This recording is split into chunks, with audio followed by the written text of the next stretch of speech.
मैं रिजवान असद और आप देख रहे हैं नशीमन न्यूज़। इस वक्त मेरे साथ जनाब भी हैं जो एक पॉलिटिकल एनालिस्ट है, पिछले 30-35 साल से सियासत में है। अनकरीब लोकसभा इलेक्शन आने वाला है मुल्क में, इसके बारे में हम गुफ्तगू करेंगे। लोकसभा इलेक्शन की क्या मौजूदा हालत है, कौन सी पार्टी क्या है और क्या होने वाला है। जनाब भाई, नशीमन न्यूज़ को आने के लिए बहुत बहुत शुक्रिया आपका। अभी इंतखाब लोकसभा के बहुत जल्द अनकरीब है और सब तैयारी चल रही है, पूरे पार्टियों की तैयारी चल रही है। तो इसके बारे में आप एक एनालिसिस क्या है, मौजूदा हालात क्या है, क्या होने वाला है कर्नाटका में और पूरे मुल्क में क्या होने वाला है, एक तस्वीर, एक आईना आप ज़रा रोशनी किए तो हम उसके बारे में डिस्कस करें। जो सबसे पहले आज मुल्क के अंदर ये वबा जैसे फैला दिया जाता है, इसकी वजह एक ही है कि मुल्क के अंदर जब भी वे इख्तिदार पाना चाहती है, चाहे कौन सी भी पार्टी हो, वो सिर्फ जो है हिंदुस्तान की आवाम को बांटकर जो है इख्तिदार पर आना चाहती है। आज सबको अच्छी तरह मालूम है कि दुनिया के अंदर कुछ करना बोले तो वो जो है मुसलमान को गाली दो, मुसलमान को जो है हटा दो, मुसलमान के खिलाफ कुछ ना कुछ करो तो इख्तिदार पर बैठ सकते हैं। इसी तरह जो है पिछले दफ़ा उससे पहले बार जो है कांग्रेस जो है इसी तरह हिंदुस्तान के अंदर अंग्रेज जो सिखाकर गया था divide and rule policy, same policy के ऊपर वो भी गए थे। आज ये मौजूदा बीजेपी हुकूमत भी वही चाहती है कि मुसलमान का मुद्दा रखिए। जब कर्नाटक के अंदर अनंत कुमार हेगड़े जैसा उसको सीट नहीं देना बोलकर बीजेपी ने डिसाइड कर दिया था। डिसाइड करने के बाद 5 साल तक नजर नहीं आया, कुछ काम नहीं किया। निकालने की जब सूरत हाल पैदा हो गई, उसको सीट नहीं मिल रही है, तो उसने जो है एक भड़काऊ बयान दे दिया। क्या बोल दिया कि नहीं, भटकल की मस्जिद जो है वो भी मंदिर थी। पहले जो है हिंदुस्तान का कॉन्स्टिट्यूशन 1947 में जो बना था, 1952 में जो बना था, 47 में 15 अगस्त को जो मुकाम, चाहे वो हिंदू का हो, क्रिश्चियन का हो या मुसलमान का हो, पारसी हो और सिख हो, जिसका भी जो है वो स्टेटस को एक था आपको बाबरी मस्जिद, वो तो आप खत्म कर दिए, उसका तो छोड़ दीजिए।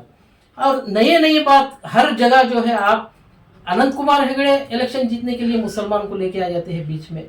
ये कहां तक सही है, कहां तक गलत है, ये देश का जो है मेरा हिंदू भाई अगर समझ गया तो उन्होंने जो है इस मुल्क की तरक्की के लिए वोट देंगे वो। जी, तो अब ये कहना चाह रहे हैं कि जो भी अब इलेक्शन होने वाला है 24 में, अप्रैल एंड या मई में कुछ होगा, तो इसका क्या मुद्दा होना चाहिए? देखिए, आज बेरोजगारी बहुत है। नौजवान जो है डिग्री हासिल कर लेते हैं तो उनको रोजगारी नहीं मिलती है। इसकी जिम्मेदारी कौन लेते हैं ये बताओ मुझे। आज कर्नाटक में जब इलेक्शन हुआ, कर्नाटक के अंदर जब इलेक्शन आया तो यहाँ पे जो है बेरोजगारी का मुद्दा नहीं आया। जो ग्रेजुएट बन जाते हैं उनको जो है 2500-3000 रुपये देने का गवर्नमेंट वादा किया, वो भी जो है 6 महीने 1 साल तक उनको गवर्नमेंट जो है पैसे दे रहे। ये मुझे बताओ, आपको 2500-3000 रुपये में उस नौजवान जो डिग्री हासिल किया है उसका मुस्तकबिल बन सकता है क्या? नहीं है। आप जो है इंडस्ट्री को कायम करो, इंडस्ट्री करो, जैसा मेक इन इंडिया है, मेड इन इंडिया के आइटम को हर जगह इंडस्ट्री करने से बेरोजगारी जो है खत्म होती है। इसका मेन जो है एम्प्लॉयमेंट ज्यादा मिलेगा। एम्प्लॉयमेंट के साथ साथ जो है करप्शन जो है इसको खत्म करना चाहिए। अगर करप्शन अगर खत्म हो गया तो समझो कि इंडिया जो है दुनिया में सबसे बड़ा, दुनिया में इतना बड़ा मुल्क रहेगा कि हमारा इंडिया, कि इसे जो है कोई हिलाने वाला नहीं रहता। और दुनिया भी नहीं चाहती कि इंडिया जो है सबसे ऊंचा मुकाम रहे। क्यों? आज दुनिया के अंदर अगर कोई मजबूत ताकत है तो वो जो है हिंदुस्तान के अंदर है, हमारे इंडिया में जो है मजबूत ताकत है। दुनिया चाहती है कि अगर इनमें ये मेल मिलाप रहा तो हम जो है इनके पीछे हो जाते हैं। इसलिए उन्होंने जो है यहाँ पे कौम को बांटा जाता है और इख्तिदार पर जो है कुछ ना कुछ दंगे फसाद करो, इख्तिदार पे रहो। नहीं, अभी इलेक्शन आ रहा है, पॉलिटिकल पार्टी का क्या किरदार रहेगा? आप एक तरफ देख सकते हैं एनडीए है, एक तरफ आईएनडी इंडिया है। तो अभी लोगों को ये पता नहीं है कि क्या होने वाला है। और कांग्रेस के पास कोई कौन लीडरशिप है, या इंडिया के पास कोई अपोजिशन लीडर नहीं है जो प्राइम मिनिस्टर फेस है, जो मोदी को फेस कर सकता है। इंडिया में क्लियर है कि उनका कौन लीडर है, कौन प्राइम मिनिस्टर बनने वाला है। और इसके दरमियान अफरा तफरी हो रही है, तो आपका क्या ख्याल है कि क्या होने वाला है? देखिए, इंडिया के पास बहुत बड़े बड़े बड़े लीडर हैं, नहीं बोल के नहीं। पिछले बार भी बहुत जैसे लीडर थे। एक 1971 तक जो है हिंदुस्तान के अंदर बड़े बड़े लीडर मौजूद थे, जैसा कर्पूरी ठाकुर है, जयप्रकाश नारायण, चंद्रशेखर, ऐसे लीडर रहने के बावजूद भी 25 साल जो है कांग्रेस ने हुकूमत की, बगैर को जो है इंसान को, एक जो घोड़े को कवर कर देते ना आंखों को, ऐसा कवर कर दिया था। जो भी गया उस टाइम पे वो कांग्रेस को वोट दिया करते थे। आज इसी तरह से जो है हिंदुस्तान की आवाम को देश की तरक्की नहीं दिख रही है। उनको जो है सिर्फ जो है ये आ गया तो अच्छा, ये आ गया तो अच्छा, इसमें लीडर नहीं है कोई बोल के वो जाकर जो है सिर्फ बीजेपी को वोट दे रहे हैं। चाहे आप कुछ भी बोलो, क्या भी कर लो, कुछ भी क्या है, आपको अनएम्प्लॉयमेंट एक है। हाँ? जैसा कि जो सड़कें बने गई है देश के अंदर, डेवलपमेंट नहीं, जो स्मार्ट सिटी के नाम पर जो हिंदुस्तान में बना गया है, बारिश जब पड़ती है पूरे हिंदुस्तान के अंदर, देखो वो कैसा जो है डूब रहे, सिटी डूब रहे। ये कोई जो है ब्रिजेस भी गिर गए, ब्रिजेस गिर गए, सब होते नहीं। जो स्मार्ट सिटी बनी, चाहे कहीं भी हो, मैं तो बहुत जगह गया हूँ, बारिश में देखा हूँ कि स्मार्ट सिटी डूबते रहती है। इसका क्या है? ना तो आपके पास कोई इंजीनियर अच्छा है काम करने वाला, इंफ्रास्ट्रक्चर है ना, एम्प्लॉयमेंट है ना, अच्छे लोग नहीं है। आपको सब जो है, आप जो है करप्शन के ऊपर जो चल रहा है, उस वजह से ऐसे रोड बन रहे हैं आपको। ये अभी जो इलेक्शन आने वाला है, आप क्या सोचते हैं? इंडिया का गठबंधन आएगा, इंडिया गठबंधन आएगा, और इंडिया गठबंधन में क्या मेल मिलाप है? क्या एक दूसरे की वहाँ झगड़े हो रहे हैं? और मीडिया, चंद गोदी मीडिया भी उनके खिलाफ प्रोपागेंडा कर रही है। लोग आवाम में एक कंफ्यूजन है, आवाम में एक मालूम नहीं हो रहा कि क्या करना है। अभी इलेक्शन आने वाला है, और बीजेपी मोदी साहब ऑलरेडी अनाउंस कर दें कि वो खुद प्राइम मिनिस्टर घोषित कर दिए। और इंडिया में अभी मल्लिकार्जुन खड़गे को आगे लेने आ रहे हैं, कोई बोल रहा है नीतीश कुमार है, कोई बोल रहा है ममता है, तो इनमें एक मेल मिलाप नहीं है। इलेक्शन कैसा लड़ेंगे?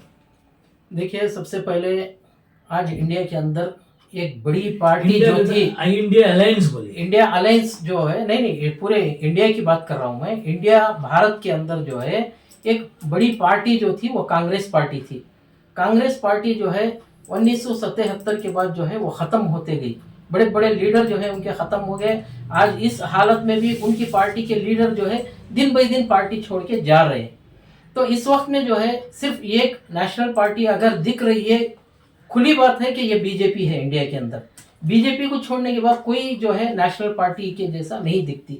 आप देखिए, कर्नाटक, तेलंगाना और जो है हिमाचल प्रदेश में कांग्रेस पार्टी है। बचत जगह जो है हर स्टेट में अलग अलग लीडर्स हैं। जैसे आप कह रहे हैं कि नीतीश कुमार है, अखिलेश यादव है, ममता है, ऐसे लीडर है। तो आप बताइए मुझे, यूपी के अंदर जो है कांग्रेस के अब कितने सीट थे? 2 सीट, 2 सीट 82 सीट में, 80 सीट में 2 सीट जीते थे।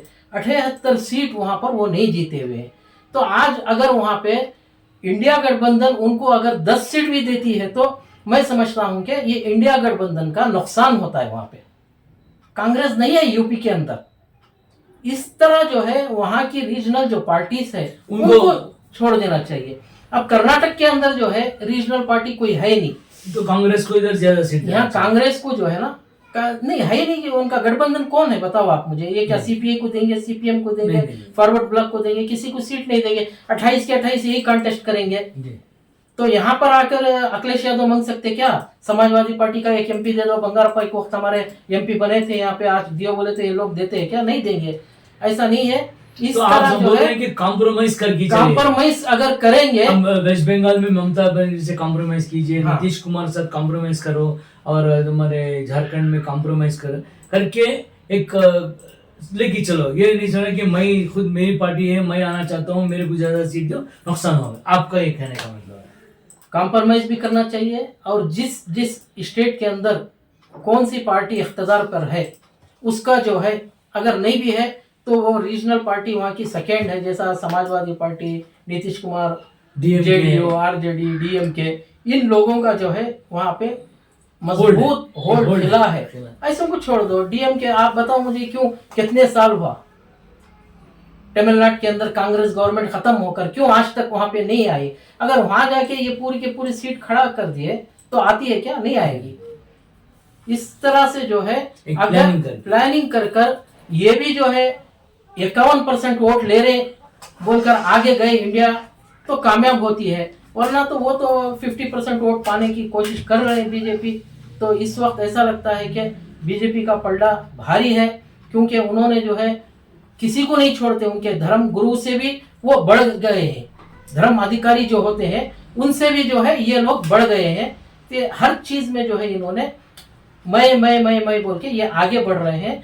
तो हिंदुस्तान की जो आवाम है वो ये नहीं सोच रही है कि हमारा मुस्तकबिल क्या होने वाला है। अगर हम सब मिलकर एक होकर अगर काम करेंगे तो दुनिया के सामने इतनी बड़ी शक्ति, इतनी बड़ी ताकत जो है, हिंदुस्तान जो बन जाएगा, कोई नहीं खड़ेगा उसके आगे। नहीं, अभी हम कर्नाटका की एक मिसाल लेंगे। कर्नाटका में कांग्रेस का क्या रोल रहेगा और बीजेपी का क्या रोल रहेगा? ये दो पार्टी है, अब जेडीएस बीजेपी के साथ गठबंधन कर ली है, तो क्या कांग्रेस 20 सीट में कांग्रेस कितने सीट लेगी और कितने अक़लियतों को सीट देगी? देखिए, मैं तो कहता हूं कि जब सीट की बात आती है तो हर जगह में जो है कांग्रेस जो है अभी से उसकी सर्वे करना चाहिए कि हम कहाँ जीत सकते हैं, कहाँ नहीं जीत सकते हैं। एमएलए का इलेक्शन अलग होता है, एमपी का इलेक्शन अलग होता है। एमपी इलेक्शन जो है प्राइम मिनिस्टर फेस पर दिया जाता है। अब जो है इंडिया गठबंधन के अंदर जो है कोई फेस नहीं है फिल वक्त अभी तक। उनके पास एक फेस है, एक चेहरा है, वो नरेंद्र मोदी को ही लेके जाएंगे, चाहे वो 75 साल हो जाए, 80 साल हो जाए, वो उनकी चलती रहती है। जैसा कर्नाटक के अंदर अभी येडियुरप्पा को जो है 76 साल 80 साल में भी चीफ मिनिस्टर बना सकते हैं वो लोग। दूसरे स्टेट में 71-72 साल भी है, उस सीएम को निकाल देते हैं, उन्होंने निकाल देते हैं। ये बीजेपी की भी डबल पॉलिसी होती है। देखो, अनंत कुमार जो साबिक यहाँ के एमपी थे, मिनिस्टर थे, जब उनका देहांत हो गया, होने के बाद उनकी बीवी को बेंगलुरु साउथ में सीट नहीं दिए, फैमिली रूल नहीं होना। ये येडियुरप्पा की फैमिली को जो है रूल है, बेटे को एमपी बना दो और एक बेटे को एमएलए बना दो, पार्टी का प्रेसिडेंट बना दो। ये फैमिली रूल येडियुरप्पा के लिए अलग होता है। ये येडियुरप्पा के लिए बहुत, हिंदुस्तान के अंदर बीजेपी के अंदर भी इसी तरह के बहुत है कि कांग्रेस में आज जो है बड़े बड़े नेता थे वो नहीं है, उनमें ये शक्ति नहीं है कि खुलकर जो है मुद्दे के ऊपर इलेक्शन लड़ना उनको नहीं आ रहा है। और रही बात अक़लियतों की, कर्नाटक के अंदर जो है कम से कम 4 ऐसे सीट है जहाँ पे अक़लियत जीत सकते हैं। कौन से? बेंगलुरु सेंट्रल, देखो बेंगलुरु सेंट्रल नहीं, बेंगलुरु नॉर्थ दे सकते हैं, हावेरी है, बीदर है और अपना कोप्पल है। यहाँ पर जो है इन्होंने मुसलमान को दे सकते हैं, खड़ा कर जो है जिता सकते हैं। बेंगलुरु सेंट्रल में 3 ऐसे कॉन्स्टिट्यूंसी हैं जहाँ पे आज तक कांग्रेस को वहाँ पर हासिल नहीं हुआ कुछ भी। एक महादेवपुरा है, एक राजाजी नगर है, एक सीवी रामन नगर है। ये जब से ये बेंगलुरु सेंट्रल बना है, सेंट्रल बनने के बाद ये 3 कॉन्स्टिट्यूंसी में भी वहाँ पे फाइट नहीं दे आ रही है कांग्रेस ने, किसको? बीजेपी को। इस वजह से जो है बेंगलुरु सेंट्रल में बहुत तकलीफ होती है और बहुत मुश्किल है। आप गांधीनगर की बात ले लीजिए, गांधीनगर में मिनिस्टर यहाँ के गुंडोरो कितने वोटों से जीते हैं? वो 5। अच्छा नहीं, बहुत कम वोट से जीते हैं, 100 या 150 वोट से जीते हैं वो। लेकिन इसी तरह जब पिछले बार की 3 बार की मैं आपको एमपी की काउंटिंग दिखाता हूँ, गुंडोरो 5000, 10,000, 15,000 वोट से जीतने के बाद भी एमपी इलेक्शन में पीसी मोहन को वहां पर जो है लीड मिलती है, गांधीनगर असेंबली कॉन्स्टिट्यूंसी में लीड मिलती है। इस वजह से जो है 4 कॉन्स्टिट्यूंसी में अगर कांग्रेस को लीड मिलती है तो 4 कॉन्स्टिट्यूंसी में जो है बीजेपी को लीड मिलती है।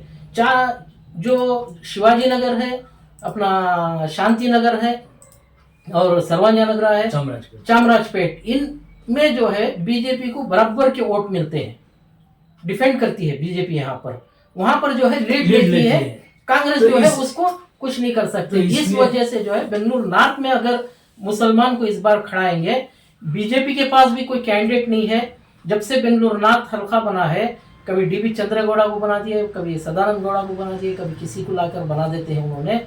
अब इस बार जो है फिर किसी और को लाने की कोशिश कर रहे हैं वो। मैं कह रहा हूँ कि आप ये सोचिए कि कम से कम जो है कांग्रेस भी जो है मुकामी आदमी को सीट दिए। आप ये नहीं कि कहीं बाहर से ले लेके आकर जो है कैंडिडेट मत थोपिए। इसमें आपको जीत हासिल होती है। लोकल जो वर्कर रहता है वैसे वर्कर को खड़ा कीजिए। नहीं, एक सवाल अखिलुद्दीन बारे में, कौन है हमारा लीडर अखिलुद्दीन? देखो, कांग्रेस के अंदर लीडर आपको मालूम है, शुरू से ऐसे लीडर बनाते हैं जिनको जो है सबसे पहले मजहब के बारे में इल्म नहीं रहता, ऐसे लोगों बनाते हैं। हाल ही में जो है आपको मालूम है, होना चाहिए कि रामनगर का जो एमएलए है उसने क्या कह दिया, जरूरत क्या थी उसको? भाई तुम्हारा जो है मजहब अलग है, सियासत अलग है, मजहब और सियासत को मत मिलाओ। हम यही कहना चाहते हैं कि सेकुलर तुम अपने आप को बोलते हैं, और सेकुलर कैंडिडेट क्या वैसे ही मिलते क्या आपको कांग्रेस के अंदर? इकबाल हुसैन जैसे ही मिलते क्या, दूसरे नहीं है क्या? बनाना तो क्यों वैसों को टिकट देते हैं आप? ये क्या भला कर सकते हैं बताओ मुझे। जब ये इलेक्शन जीत भी गए तो ये भला क्या कर सकते हैं ऐसे, जिसकी सोच ऐसी होती है? ऐसे मुसलमान नहीं, एक अच्छे वर्कर को, एक अच्छे जो सोच अच्छी रखता है, देश को आगे लेके जाना चाहता है, सब कौमों को मिलाकर लेकर जाना चाहता है, ऐसे लोग को आगे लेकर आइए। तो अब एक सवाल पूछना चाह रहा हूँ, आप लोकसभा में किसकी जीत देखते हैं? देखिए, अभी तो पूरे मुल्क की हालत देखा गया तो 7-8 स्टेट में जो है बीजेपी स्ट्रांग है। 7-8 स्टेट के अंदर जो है अपोजिशन भी बहुत स्ट्रांग है, ऐसा नहीं है बोल के नहीं है। लेकिन वोट डिवाइड होने की वजह से जो है बीजेपी जो है 48-47% वोट लेकर जीत जाती है। इस वजह से जो है कुछ कहना मुश्किल है अभी। लेकिन कर्नाटक के अंदर ऐसा है कि बीजेपी में भी अंदर बहुत इनफाइटिंग है। आज इतना आसान नहीं है कि बीजेपी को कर्नाटक में 25 सीट जीतने के पिछले बार जो जीते थे। एक सवाल पूछना भूल गया कि अब जेडीएस बीजेपी के साथ मिलने के बाद या बीजेपी को फायदा हुआ या जेडीएस को फायदा हुआ या कांग्रेस को नुकसान? बीजेपी को फायदा हुआ है उससे, जेडीएस को नुकसान हुआ है। जेडीएस खत्म हो जाएगी। जेडीएस को सबसे पहले जो है जो माइनॉरिटी वोट जाता था, आज वो माइनॉरिटी जो वोट है वो नहीं देंगे। जो बहुत सारे उनके वर्कर्स मुझसे मिले, बात किए थे रियासत के अंदर, उन्होंने बताया कि हम तो पार्टी में है, अभी नाम के लिए है, हम वोट, मेरा वोट मैं नहीं दूंगा। ऐसे भी बहुत सारे हैं वर्कर्स जो है, माइनॉरिटी वोट उसको नहीं जाएगा। तो ये जेडीएस के लिए बहुत बड़ा नुकसान है। यहाँ तक जो है जितने भी अपना वकली का बरादरी है वो भी जो है उनसे नाराज हैं। वो भी अब इस बार जो है कुमारस्वामी के साथ, देवेगौड़ा के साथ खड़ने वाले नहीं है। उनको बहुत फर्क पड़ेगा, वो अलग सोच में है। उनको क्या है, शुरू से सिर्फ कुर्सी होना चाहिए, कुर्सी के अलावा कुछ नहीं है। जब पावर आया उनको, जब मिलकर आए तो इन्होंने जो है रामकृष्ण हेगड़े साहब के जैसों को ही निकाल कर पार्टी से भिड़का कर, आज नहीं तो आज भी जनता दल जो है इस मुल्क के अंदर हुकूमत करती थी। अगर वैसे लीडर रहते तो इनकी डबल पॉलिसी होती है, डबल पॉलिसी वजह से जेडीएस खत्म हो चुकी है। तो नशीमुन को बात करने बहुत बहुत शुक्रिया जनाब साहब। जनाब साहब का ये कहना है कि आने वाले इलेक्शन में जो बीजेपी और जो बीजेपी का गठबंधन एनडीए है और इंडिया अलायंस है, वो दोनों इक्वल बराबर हैं। लेकिन अब ये देखना है कि लोग डेवलपमेंट, एम्प्लॉयमेंट के वास्ते वोट डालते हैं या मज़हब के लिए डालते हैं। बस 2024 तक हम इंतज़ार करेंगे, इलेक्शन तक। उसके बाद देखना है कौन इख्तियार में आएगा, कौन किसकी हुकूमत आएगी। जब तक देखते रहिए नशीमुन न्यूज़।